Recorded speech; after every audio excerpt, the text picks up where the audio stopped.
What's going on, y'all? I'm Brandon Atlanta Manbang coming to you live right here, Coach's Corner, the center of the universe, Thunderbolt, Georgia. Another installment of Rubbin' and Grubbin'. Rubbin' is racing, grubbin' is tasting. Rubbin' is racing and grubbin' is tasting.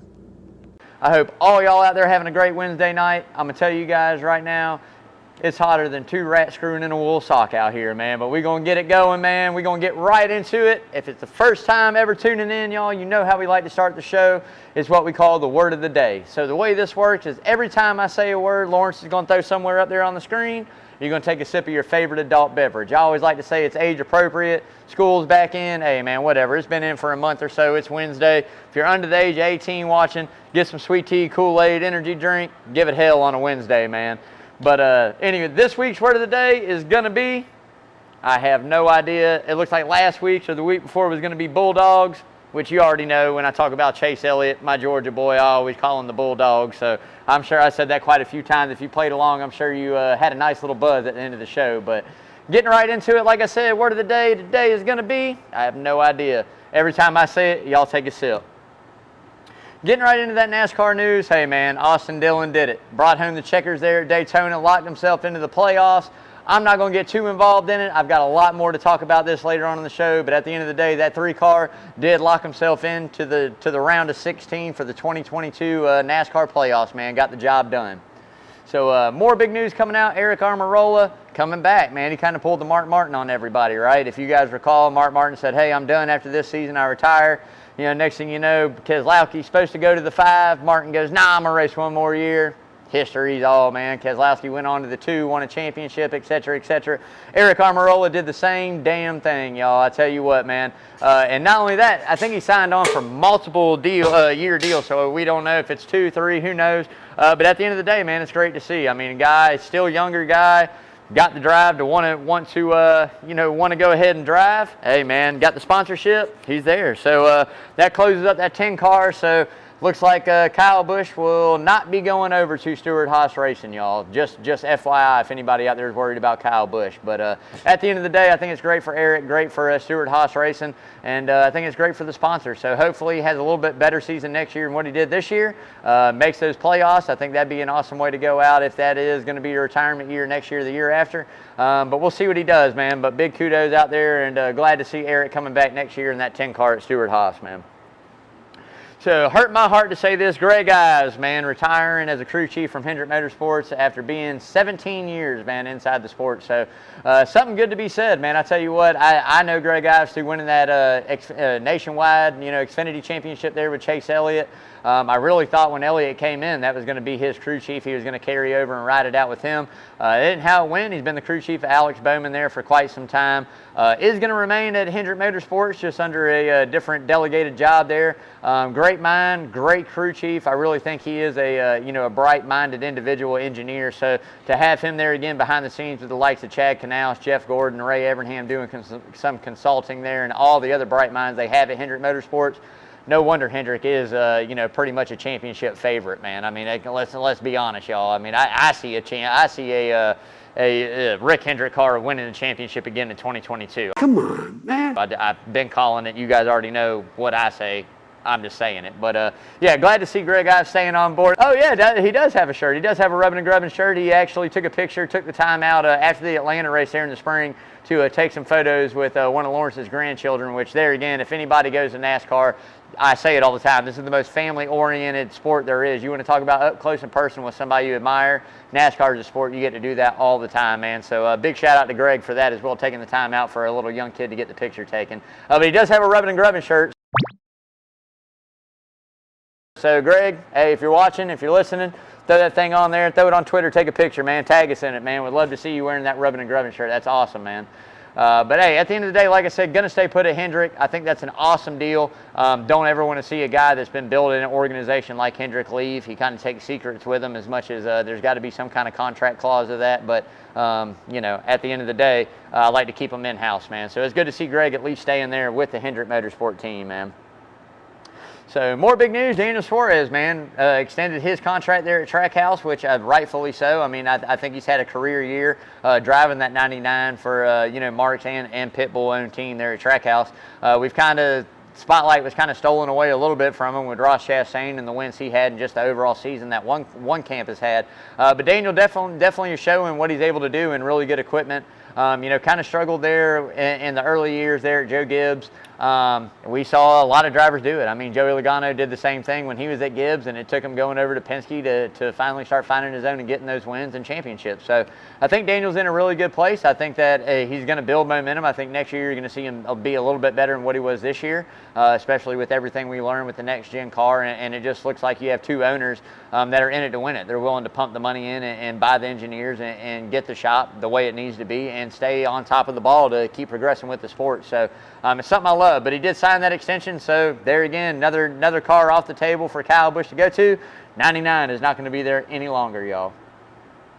So big news again, Kurt Busch will not be making the start of the playoffs this week coming up at Darlington. He actually pulled his waiver for his championship run. He pulled himself out to a lot going into Daytona last week, basically to let Ryan Blaney and Martin Truex or whoever else run for that championship spot. So big kudos out there to Kurt. I can't speak more highly of a guy doing something like that. I mean, understanding, you know, his health isn't where it needs to be, and why hold up a playoff spot when we got guys out there that are.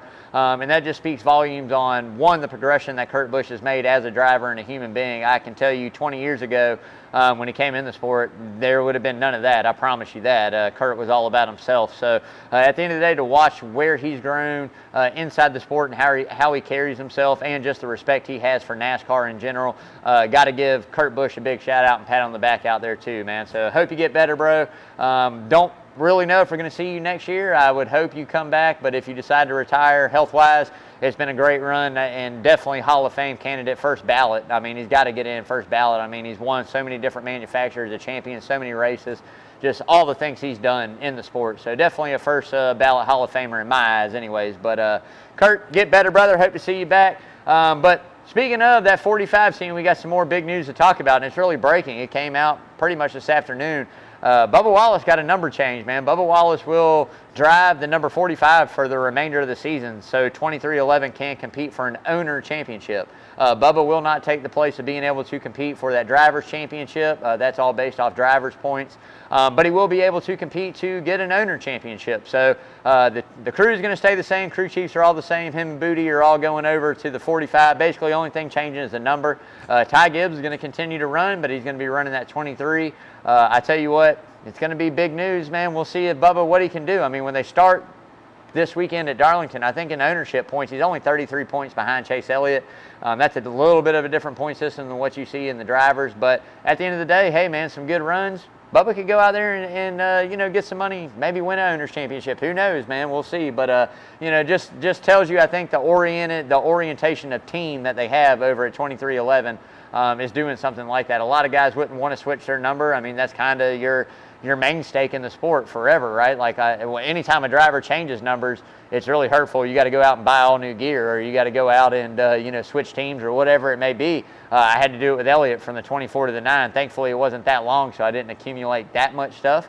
But there again, knew it was coming. We know the 9 was always his number.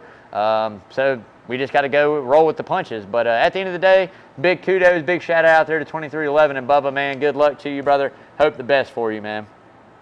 So if you guys haven't yet, man, please go out, like, share, follow, all that social media we got out there. You can find us on YouTube. You can find us on Twitter. You can find us on Instagram. Thank you, brother. Definitely make sure you go check out that YouTube page. Lawrence does a great job throwing that stuff up on the weekends. He's been on top of it, actually. It's been coming out here, Thursdays, Lawrence? Thursdays been coming out?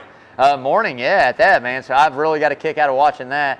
Usually Saturdays I'm super busy. I don't get to watch it till late at night or Sunday morning sometimes. So, but if you haven't yet, go out, like and subscribe to that channel, man. Like I say, that's the bread and butter. The more eyes we get on that channel, hopefully the more money we're able to raise for these charitable events we do here at Coach's Corner and throughout Savannah. But at the end of the day, man, go out, like, share, follow, all that social media, y'all. And with that being said, man, please pause station identification right here on Coach's Corner Sports Network. Man, I got to get some water. I'm telling you, it's hot and humid out here today, man. Whew. Oh, that's cold, too. That's some good stuff, man. Look, even the water at Coach's is amazing. Y'all, I'm telling y'all, come on out, man.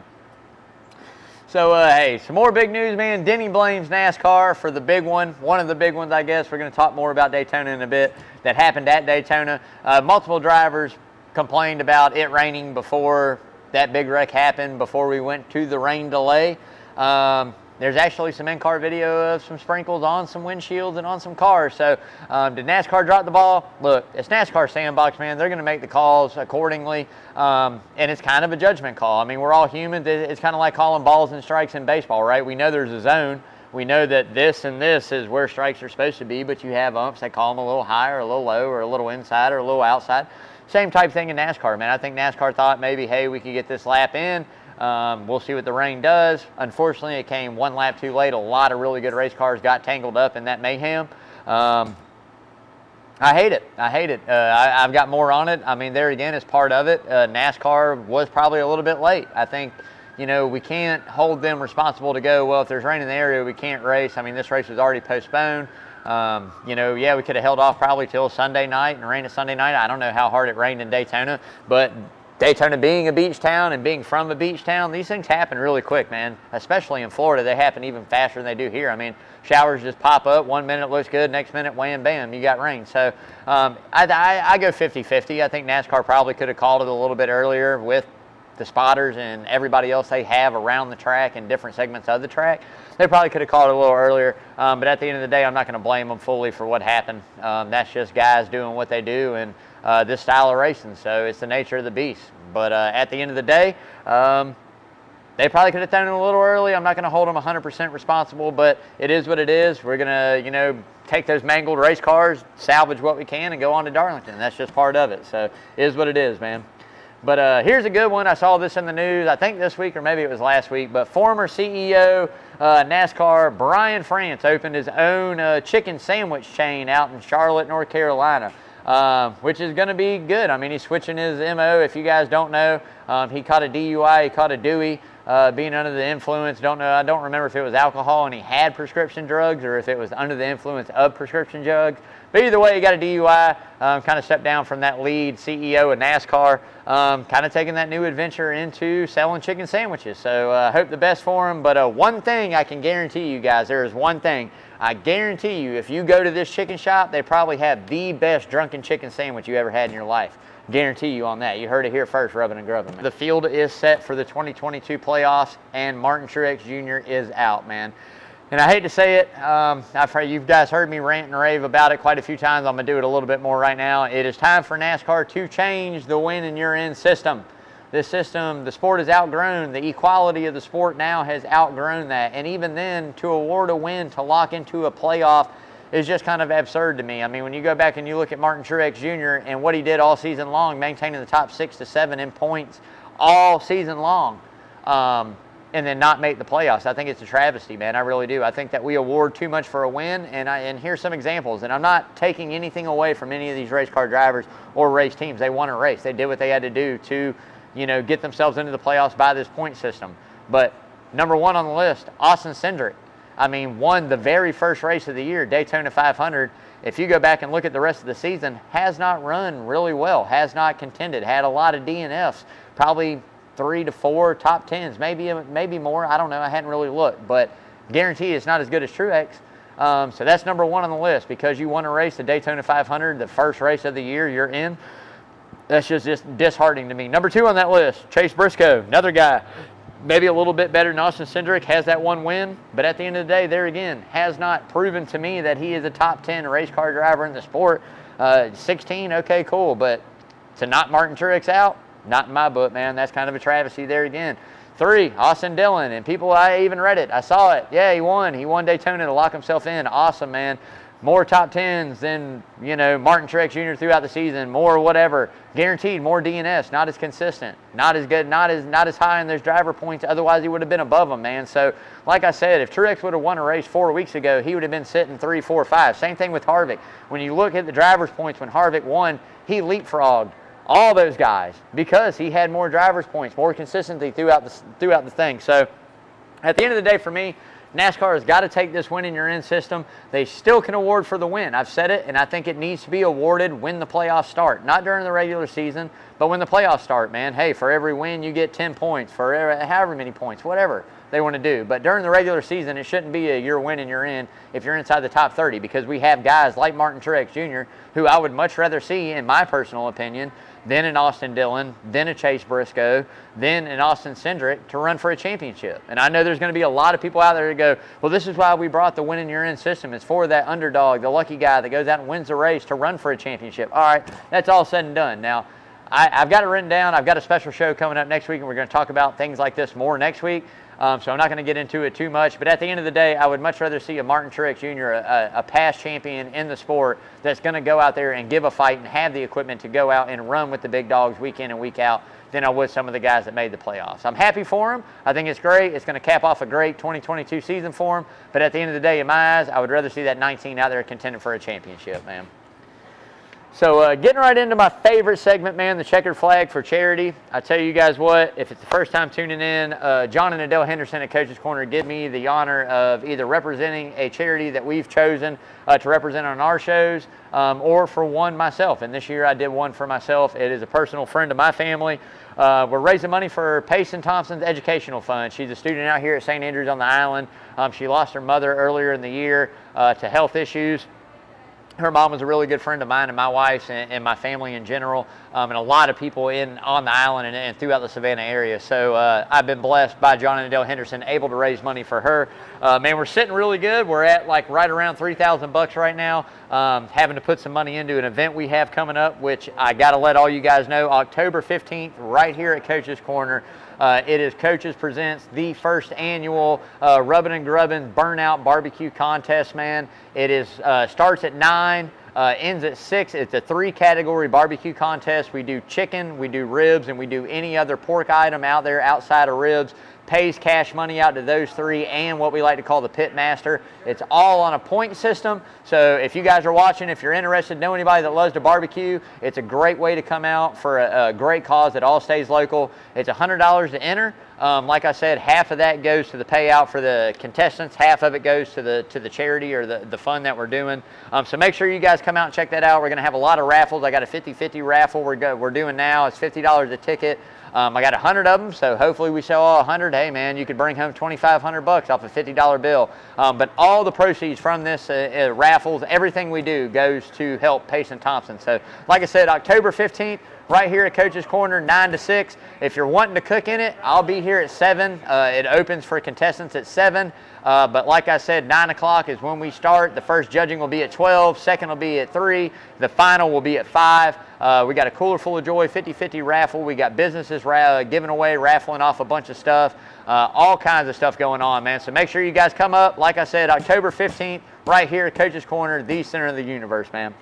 Back into that checkered flag for charity, the way that we do it on Rubbin' and Grubbin' is whatever car number wins, we donate that in. I missed last week. I was under the weather, y'all. I'm back now, feeling better than ever. The 5 car, Kyle Larson, kind of stole one from my boy, my main man, the Bulldog. He didn't bulldog too much, which he should have. He should have came back down and door checked the shit out of Kyle Larson, in my opinion, but he didn't. That's a teammate, and I give him big kudos and respect for it. So that's $1 for me cussing, but anything under the 20 of Christopher Bell, the 5-1, anything under the 20 of Christopher Bell is always a 20, so that's 20 more going in there. Then for this past week, y'all, the 3 of Austin Dillon, main man, if y'all seen it, gave us a shout out. Rubbin' is racing and grubbin' is tasting. Before here on Rubbin' and Grubbin', man, I absolutely love them. I got a painting I got to get to him. We're going to mail that off here in the next few weeks to the shop, man. I don't know if it'll get to him, but it's at least going to the shop. I do have a Austin Dillon painting we're getting ready to send you, Austin. Hey, man, good job out there, brother. Glad for you. 3-car wins, another 20 goes in there, man. So like I said, that's floating us right around $3,200, $3,200 on the year. Man, I'm telling you guys, none of this is possible without y'all out there watching and the patrons and everybody here at Coach's Corner, man. I say it all the time. Doesn't matter if you come in to grab something with the family, grab some drinks with the buds after work, or the girls after work. Man, if you want to donate to one of the charitable causes they have, tell your waitress, tell your waiter, tell your bartender, hey, if you see John and Adele Henderson, stop them in there, man. And just let them know you want to donate to one of those charities, check your flag for charity. Any charity event they have, they're going to make sure that money goes to the right place, man. I say it all the time. It doesn't matter the denomination, nickels, pennies, dimes, 10, 20s, 150s, whatever it is you got to give, make sure you give it up, man. It all stays local right here in the Savannah area. And like I said, none of that is possible. We're not able to do these charity things without the patron of the coaches, man. So we'll have a cooler full of joy coming up here in one of these next couple concerts we got rolling up. And like I said, if you come, make sure you bring some extra dough to get in that raffle, man. It always works out, always for a good cause, and you go home with a cool prize, man. So, hey, at the end of the day, it's all an amazing deal here, right here at Coach's Corner, y'all. So I do want to get in. I got to pause for station identification again on Coach's Corner Sports Network. I got to take a sip out here, man. It's humid. And this water is way too cold. I'm telling you, man, coaches, they got the best of everything. Food, fun, friends, drinks. They got the coldest damn water I've ever had, man. I'm telling you, John must import this from Alaska on like an iceberg or a glacier or something, man. This is some cold water right here, man. All right. Big shout out there to my main man, Mr. Parker Eccles over there, Arbor Man Tree Service. Thank you, brother. Parker's always sponsors the show outside of John and Adele here at Coaches. He's one of my main sponsors. So, hey, Arbor Man Tree Service, man. Tropic's starting to heat up, man. There's some storms out there. We don't know if they're developing.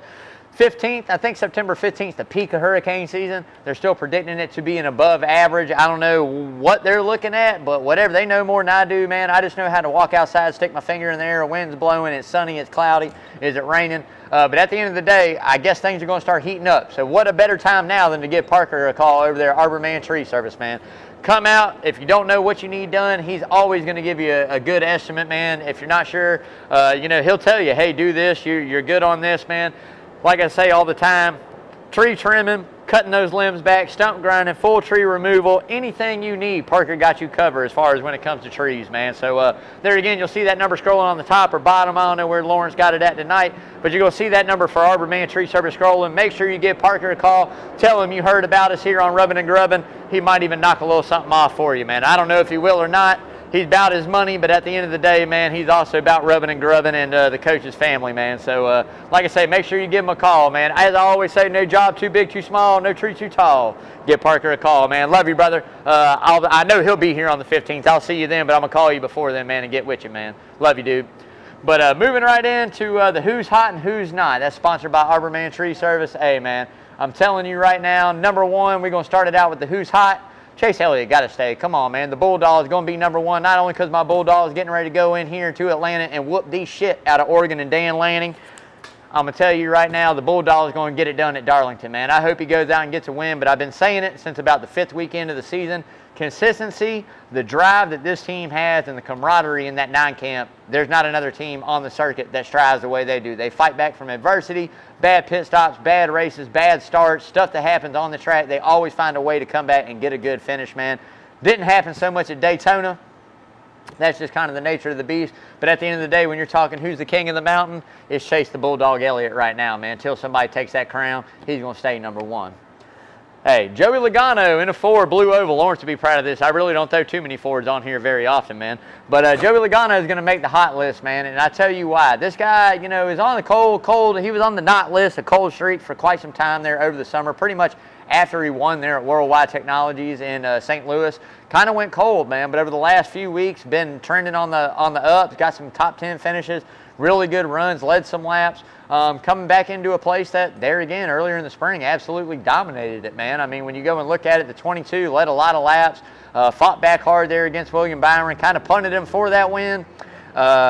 We're going to see what he does this week, but at the end of the day, that 22 camp's heating up at the right time, coming into some of his better racetracks. We got Kansas, we got Darlington, Bristol. I mean, we got some places he can go out and get the job done. So I look for that 22 team to heat it up and continue that, top 10 streaks they've been on, man, maybe even get a win. So Logano makes that hot list. Getting right into the third one, hey, Kyle Busch going to make the hot list as well, y'all. But it damn sure ain't for what he's been doing on the track, and it ain't because he got a good coming over to a good team or anything, signing the contract. It's just the way he's been carrying himself lately. Look, man, I watch all kinds of Kyle Busch interviews just to give me some ammo, usually most of the time. He's not been giving me any ammo, man. He's been really humble. He's been really honest. He's been really upfront. I hadn't seen him throw his ass around. I hadn't seen him pout. I hadn't seen him cry like the baby he is. I'm pretty sure M&M's had these candies called Cry Babies at one point in time. If it wasn't Mars, they should have, because it's Kyle Busch's face on the package if y'all ever find them. But anyways, man, I got to give him props, man. He's been solid. He's been representing himself and his team and his brand very well. We all kind of know what you get when you get to Kyle Busch. I'm not going to take the competitiveness away from him. I was a competitor in sports in my lifetime too. I hate losing almost more than I love to win. So at the end of the day, I get it, but he has been carrying himself, and who knows if that kind of hurt his image throughout the years, and that's why some sponsors are kind of going, I got to stay away from that. Who knows? But at the end of the day, wherever he ends up for 2023 is going to get an amazing race car driver. And I'm telling you, I think that coming into the playoffs, if they've shown speed at 1.5 miles, man, the 18 has shown speed. They just haven't been able to fill out that whole race, man. Guys can be fast and finish last, or guys can be fast and not get a good finish at all just due to different aspects of the sport. You know, everybody thinks it's just get in, go fast, turn left. It's not. Team sport, man. You got to be able to change, roll with the punches, make the changes to the cars, have good pit stops, stay free, you know, stay out of penalties, stay out of other people's way, out of other people's mess. So if Kyle can do that, there's no reason he can't make the Final Four. We've seen him do it. We'll see if he does it again this year, man.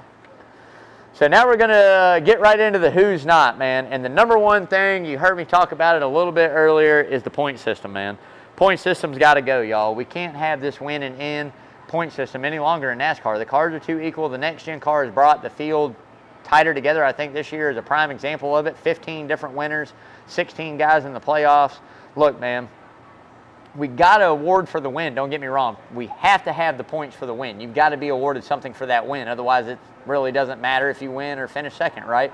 I just think that there again, I'll reiterate, these points should be awarded when the playoffs start, not during the regular season. So if you make the final 16, you know, the playoff round of 16, if you make that based off of your driver points, then you get awarded your bonus points for that win. 2 wins, 3 wins, 10 a win, whatever it may be. Still click stage points off. Hey, man, you get those, but you do not get a win and you're in, man. I just don't think that's viable. There again, we've had numerous guys, 3 guys off the top of my head, Ryan Blaney, Kevin Harvick, and Martin Truex Jr. 2 are in, 1's out, but they have better driver points than 7, 8 of the other guys that are in the playoffs. So I think it's just something that you really got to keep an eye on. I think it's something that NASCAR's got to go and fix. Maybe not next year, but by 2024, I think we should have a new point system in play where we keep the stage racing, we award the stage wins the same way we do now. We award those points.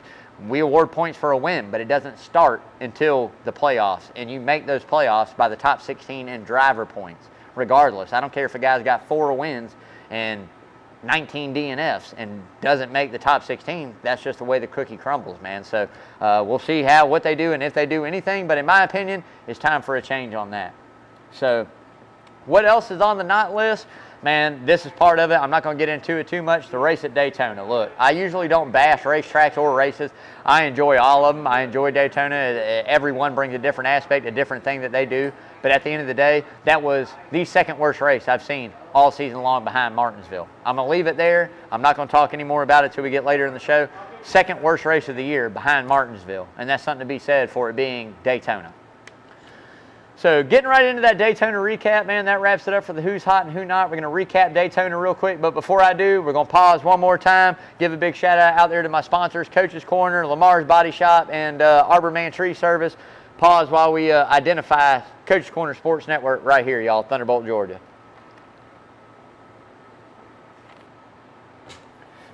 Whew.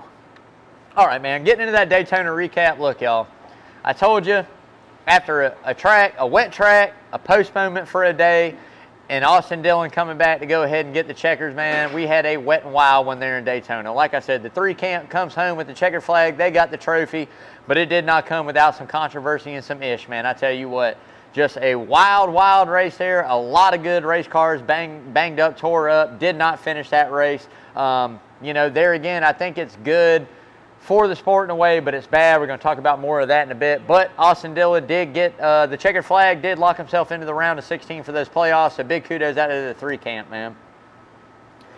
Can't go without mentioning, man, what else happened in Daytona, and that was a lot of guys got their career best finish just from the mayhem. You know, I went over it earlier. Denny Hamlin said NASCAR should have thrown it a lap earlier. A lot of guys would still be racing. They didn't. They had a rain. Big one happened on top of a couple other big incidents that had already happened. So there again, a lot of guys were taken out. We had a 3-hour-long rain delay. They got the track back running for 21 laps. I think we had 12 or 14 cars on the track total.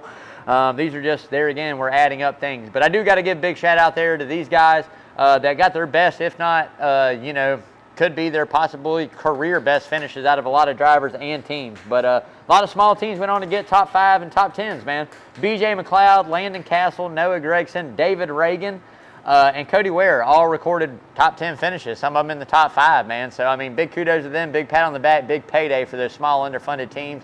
We know David Reagan's won races before, but at the end of the day, to take those small underfunded teams and turn around and do what they do and finish there and stay out of the mayhem, that's probably because they were riding 30th plus on the back and didn't really have to worry about dodging those wrecks. But at the end of the day, they did what they had to do as a team. They got those points, man. I would have loved to see a Noah Gregson get a win, a David Reagan, a BJ McLeod. I think it would have been awesome if one of them would have won, man. I can tell you that $13 four-way parlay, somebody hit almost $1 million, would have been a lot bigger had one of those guys took that for a win. I promise you that. But at the end of the day, man, big shout out, big kudos to those teams out there. So playoff preview, there again, this is something I told you guys. I got a very special edition of Rubbin' and Grubbin' coming next week. I didn't do it this week just because I missed last week. And I love Darlington. You know, come on, we're getting ready to get into that. But next week is going to be a show. We're going to recap Darlington news real quick, a little bit of NASCAR news, and we're going straight into the playoffs, man. I'm going to break down race to race who I think is going to win. Might even go as far as doing a top 5 finish, top 3 finish, we'll say, for every race. I'm going to give you the 4 guys eliminated from every round and who my final 4 is and who's going to come home with that championship. And different scenarios to look out for while we move through these playoffs. So that's a very special edition of Rubbin' and Grubbin' next week, Wednesday, right here at Coach's Corner, 6 o'clock. So make sure you guys tune in. I'll be breaking it down, man. So getting right into that Darlington preview. Come on, y'all. This is the Lady in Black, a track too tough to tame. I mean, look at this thing behind me, man. This is a beautiful racetrack. I mean, I know you see these guys. This is like a digitalized artwork back here. This is an awesome racetrack. I don't think it's definitely in the top 3, 4 historic racetracks in NASCAR. Probably top 2 in my book, to be honest. It's unique. There's no other track out there like it. It's hard. It's a driver's track. It's going to be hot. It's going to be slick. We go from day to night. There's just so many variables, man, that go on. You know there's going to be a huge stripe. I mean, we saw the tire issues there in the spring. We saw some guys cut some tires. We saw the tire wear. I hope they bring the same tire. I'm sure the cooler night temperatures and more grip is going to press these guys to go harder. Man, I'm stoked. This is going to be one of the best races I think we've seen all season long. I think the spring race there in Darlington, or the Mother's Day race, May race, was awesome. Absolutely awesome race. I don't know how more we can do at Darlington other than say let's race there 4 times a year. I mean, I'd be down with that. But at the end of the day, man, we are going back. It is an original crown jewel of NASCAR. This is a big deal. A lot of guys had these checked off. We know Denny Hamlin's won it multiple times. I mean, come on, man. This guy's going to be trophy hunting. So we'll see who can do it, man. Logano brought it home there again. Early May, Logano brought it home. Kind of stole it there again from William Byron. I told you, punted him. They had their words. William wasn't happy. We'll see if this is the time when William Byron decides he's going to give him a little nudge at some point in time and put him in the wall and ruin his day. But we'll see if he's holding on to it or if he does it now. Tune in Sunday, 3:30, I think. Green flag, 3 o'clock, 3:30. Make sure you tune in and check that out. Going to be a hell of a race there at Darlington, y'all. So my top 5, man, I tell you what, it's hard. This is a hard one. It's a really hard one to pick top 5, but looking at statistics and going back through over the years, maybe not so much this season, but I'll tell you who I got number 1, and that's Denny Hamlin. I mean, if you go back and look at how many times this guy's won the 500 and just what he's done at Darlington in general as of the last 5 years, the guy wins there. So I'll take him number 1. Number 2 on the list, 22, Joey Logano. I think with the next-gen car, we have nothing to go off of but data from a spring race. I expect the 22 camp, not only with the momentum that they have coming into Darlington, the good runs they've been having, bringing back a car very similar, I'm sure, to what they ran in the spring, had a rocket. I expect them to be fast. I expect them to go out and contend for a win and lead some laps. So I'll take 22 second. 3 for me. Come on, the top 5 is never done and complete without the Chase the Bulldog Elliott in there, man. The dogs are playing Saturday. He's racing on Sunday. It could be a Georgia tight weekend, man. Dogs win, Elliott wins. Hey, man, I'll take him 3rd. I'm never going to leave him off my list. Y'all know that. 4 for me, Kyle Larson. There again, another guy that we all know is really good at running that high line around that wall. It's changed as the years went on. More and more guys got better at it, and the later this race goes, the higher you're going to see drivers go to look for that grip. Kyle Larson will definitely be one of them ripping it on the top side. So I'll take the 5 car 4, excuse me. 5 for me. Another guy got some wins earlier in the season, hasn't really dominated races, I will say, the way that we've seen him, but this is one of them that he did. Ross Chastain in that one, man. Had a really good car there at Darlington. If you guys recall, they ran the Coca-Cola schemes, throwing it back to Earnhardt, the cars in Japan. Had it going on till he wrecked himself in a way, you know. Kind of got crazy on a restart there, door banged, and off he went, and that was it for him. So I expect them there again, getting into the playoffs. Everybody's looking to have that really good, fast race car and get that win to go ahead and get that off their back and just get the points. So I look for the one to be competitive, guaranteed. He's going to bring a fast piece of equipment, as Trackhouse has, week in and week out all year. Coming back to Darlington for the 500, that'd be a great little jewel to throw in the crown over there at Trackhouse for sure. Would be their biggest win, hands down. So getting right into those dark horses, man. You're looking for guys, a little bit further back. I think they can go out and get some wins. Eric Jones is going to be one of them. I think that they're, again, been really good on 1.5 miles this year, kind of hit and miss throughout the last few weeks, but they have really good speed. I look for the 43 to contend, at least top 15, top 12 finish there at Darlington. William Byron in the 24 is pretty much went cold after this race in a way, honestly. I mean, just kind of fell off throughout the summer months. We're into the playoffs. I think we're going to wipe the slate clean. We're going to, put the dry eraser on the dry erase board, take all that off and restart it. And I think William Byron and Rudy Fugle have a really good relationship. I think that if they unload fast, they can adjust throughout the race, but they have to have speed out of the truck. So we'll see what they do this weekend, but I do have them on my watch list on a dark horse. And the darkest horse of them all, I think a lot of guys are going to sleep on this weekend, is going to be a blue oval, and that's Kevin Harvick. I mean, Kevin Harvick there again, another guy that goes out and runs Darlington very well. They found speed. Let's see if they can go out and find the speed at the 1.5 miles there at Darlington. I think he had a pretty good run there in the spring again. Don't know. I have to go back and look. But a guy at Darlington, I say you always got to take at least in your top 10 for a top 10 finish, if not a top 3, if not a win. So Harvick will round them out, man. So that'll do it on the top 5. We're getting into the money bets. I tell you guys, this is a very hard thing to do week in and week out. You're always going to go with some favorites to win. I mean, I just think that's smart money. Depending on how much money you have to win or bet, how much money you have to bet depends on, I guess, how hard you go on the odds for the win. This week, the odds starting out right now aren't too bad on what I've looked at on DraftKings. So, there again, the 9, the 5, the 11, guys like the 22, they're all going to have good odds. I mean, they're worth money depending on how big. I kind of use those guys for us, and what me and Lawrence do is to kind of a break even, right? If I get a Chase Elliott and we're going to bet $200 and he's at 8-1, 9-1, and he's the favorite, yeah, I'll bet him. If Hamlin's the favorite, same odds, yeah, I'm going to bet him. I mean, why not? If we're going to bet $100, it's different. So there again, depending on what you have to bet and what you're betting, depends on who you take in those favorites. But I always like to win something and not lose at all.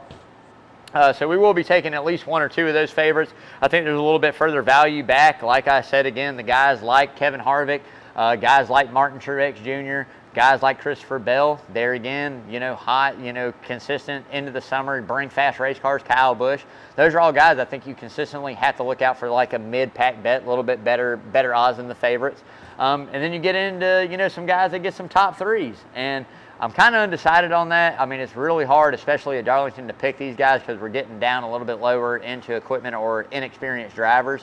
But I can tell you a couple guys. I think Daniel Suarez there, maybe not a top 3, top 10 bet. If wherever you bet does top 10s, I'd take a top 10 on Daniel Suarez. Top 10 Michael McDowell, maybe top 10 on Chris Buescher. But ours do 3. So there again, it's going to be a little harder for me. I think this week we'll probably stay away from some of those bigger odds on the bottom. We'll probably double up on a couple favorites instead of betting our usual what we bet. Maybe we'll double up on a win and double up on a top 3 on the same guy type thing. But we're going to come up with a strategy. I'll let you guys know how we do. As of right now, man, look, hey, we took the 5 car at Watkins Glen at plus 4.5, basically 450. Not bad. And then we also had Allmendinger at 325 for a top 3. So we won some money there, did good there. But we kind of lost it all big time on the travesty known as Daytona. We're still good. We're still up 3,475 units on the year. So we're still doing good. We're not negative. We're still positive. I'm wanting to get this one big win, and I got a feeling that Talladega is going to be our next hope to really go out and do it. And I might take the 4-way parlays, guys, and just take every single last guy on the very bottom, man, and, you know, put him in there for a win, man. I mean, why not? Or at least a top 3. I mean, it worked out for him, and it's only going to work out at Daytona or Talladega when a lot of guys wreck. But, hey, that's going to be the last opportunity to do it. We're going to be taking big there. But this week, I'll let you know how we do, man. So we're getting right into that hard right turn. Before we do, I got to give a big shout out to the sponsor of the hard right turn, and that's Lamar's Body Shop. I actually saw Lamar tonight. He came in, gave me a hug, said what's up, talked to him for a minute. So Lamar is in the house, y'all. But Lamar does own the body shop right up here off Skidaway Road, servicing the Savannah area for 35 plus years. I tell you, I've had family, I've had friends have their cars repaired there. Lamar is a stand-up guy. His technicians that he has in his shop are A100. They do an amazing job. They are not going to cut any corners. They are not going to fade the funk, and they will not BS you into getting your business. They're going to tell you exactly what it needs, what can be fixed, what can be replaced, what can be salvaged, any kind of structural damage to your frame or your car. I mean, like I say all the time, if you're in a wreck, if it's paint, body work you need done, an estimate for the pesky insurance company, whatever it may be, right up here off Skidaway Road, take it to Lamar's Body Shop. They're gonna get it right. They're gonna hook you up. Locally owned, locally operated, locally serving Savannah area, 35 plus years. And hey, it's a win-win. You can drop them off, and I guarantee you, if you ask Lamar for a ride and you tell him you're coming to Coach's, Lamar will bring you and drop you off at Coach's. Now, he might not come pick you back up to come get your car, but he will give you a ride down here. So it's a win-win. You can go to Lamar's and get your car fixed, come to Coach's, have a couple cold beers, man, or something to eat, whatever it may be, while you wait on the estimate or whatever it is you're waiting on up there at Lamar, man. So make sure you go check them out. Like I said again, Skidaway Road, Lamar's Body Shop, 35 plus years, Savannah area, man. Come on, check it out. Lamar, love you, brother. So getting right into it, I told you guys I had some stuff saved up about Daytona. I'm gonna tell you, I got to pause again for station identification. I got to take a sip of water because I am getting ready to get into it pretty good on this one. Cheers, y'all.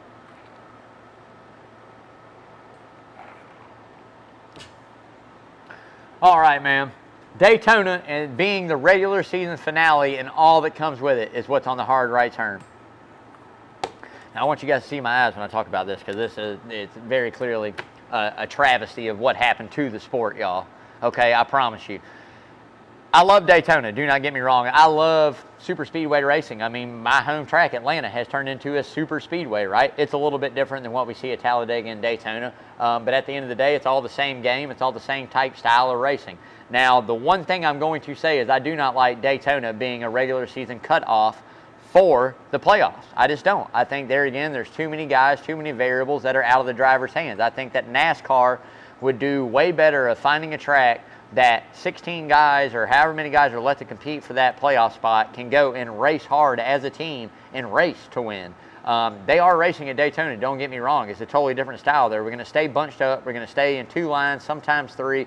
The first time somebody in 1st, 2nd, 3rd, 4th, or 5th messes up and I'm running 10th, 11th, 12th, I'm caught up in it. It ruins my day. That's bad. That's a black eye for the sport. You had guys there again like Ryan Blaney and Martin Truex and Chase Elliott and a lot of guys that were good cars get caught up. So I would much rather see a race be held there again, my eyes, a Darlington or a Miami or a short track like Martinsville or like Richmond or like New Hampshire. I think New Hampshire would be an amazing cutoff racetrack.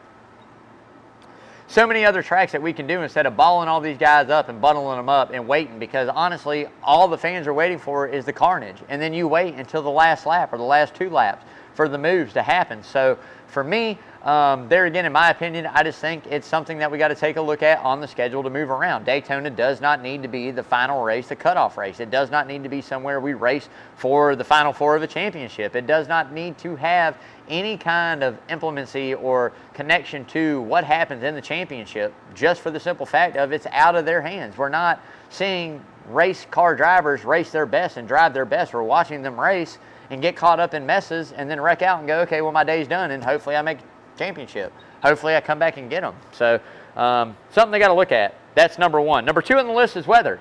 All right, we go from a Saturday night race, which is really exciting, and what we kind of all go for that Daytona Summer Race for is that night race and the just nostalgia that it brings to the sport under the lights and the way the paint looks and it smells different, looks different, the cars are brighter, and man, it's just awesome. We didn't get to see any of that. It rained. It's pouring rain. Dude, we're in July, August, September, in a beach town, in Florida, man, in Georgia. I mean, it rains. That's what happens. So there again, scheduling's horrible. We missed out on the Saturday night race.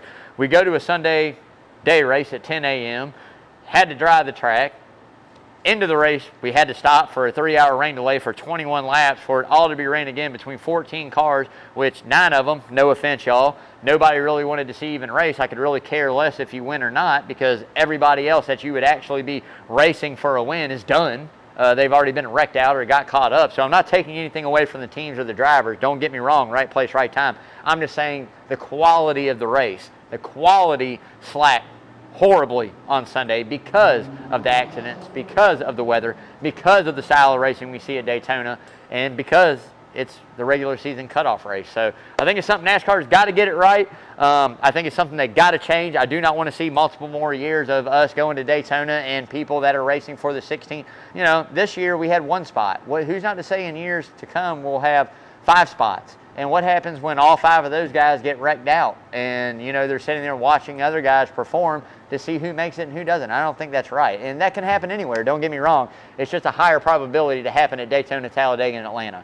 So there again, let's take a look at it. Let's move the schedule around. Let's bring a second date back to New Hampshire. Let's move this back to July 4th. Let's go to somewhere else. I don't know. Figure it out. You guys get paid millions of dollars to do it. Y'all figure it out. Just my thoughts, man. So that's going to wrap it up for the rubbing part. We're moving right on into the grubbing, and I got an awesome treat tonight. I got this fried chicken sandwich, and this thing is amazing. I have this numerous times here at Coach's. This thing is a bad, bad boy. And they got the chips, which is my favorite. So take a look at this thing here, dude. We got this thing dropped, buffaloed, man, tomato, onion, lettuce, chips. They'll juice it any way you want it. You want jalapenos on it, they'll do it, man. You want pizza sauce marinara on this thing like a chicken parm? They'll do it, man. I'm telling you, they do it all the time. So there again, I'm getting ready to tear this up as soon as I get off this stage. I promise you, this one's going in the to-go box. This is my dinner for tonight. I'm going to let y'all know how this is, but I guarantee you it's A100. If you have not yet, if you have not come up and tried Coach's Corner, any food item off of Coach's Food, I've eaten it all any way you can get it. There is not one bad item, y'all, on this menu. So make sure you come up, support this local business. This restaurant does an amazing job supporting everybody else. Come in here and get some good grub, get your belly full, and support those local causes, y'all. Coach's Corner, center of the universe, Thunderbolt, Georgia, man, right here. Having fun since 91, baby. That's what it's all about. And it's only getting bigger every year, I'm telling you, man. I cannot wait. Knock on wood, our Braves win the division, but we hopefully going to make them playoffs as always. I can't wait to see this TP set up this year. I know it's going to be a huge, big deal. So big shout out to the shows, man. I got to give a shout out to 19th Hole with the Herb Brothers. Those boys are awesome. That master show they do every year, amazing. Coach Carl DeMasi, Who's on First Base, dropping every Tuesday night. That is awesome. Him and Kyle Lawson breaking down everything, keeping you up to date, MLB-wise, Banana World-wise, everything to be had about Major League and professional baseball. Coach also got that Carl DeMasi Sports Report every Saturday right here live at Coach's Corner, breaking down all that prep news you need to know about high school football, baseball, basketball, women's volleyball, golf, soccer, swimming, lacrosse. I don't know, if y'all got ultimate frisbee out there at your school, DeMasi's going to know something about it. I promise you, keep you up to date on it. So make sure you tune in there again. Tuesday night, you'll catch that new episode of Who's on First Base, MLB Baseball.